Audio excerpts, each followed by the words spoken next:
Hello, guys. This video will show you how to remove ships from of a product.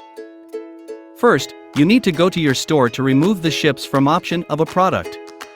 Go to your Shopify dashboard and switch to the products page. Click on the product for which you want to remove the ships from option. You will be redirected to the product details page. Scroll down to the variants section. In the ships from section, click edit. Under option name, click the delete icon to the right of the input box to delete the ships from option. Click save.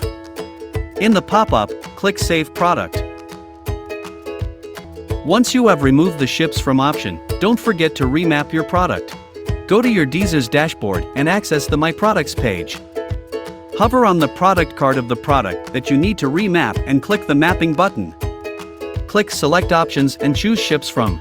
Click select variants and choose a country you want all the orders to ship from. Click save. If you have any questions or need further assistance, don't hesitate to reach out to our support team. Happy dropshipping!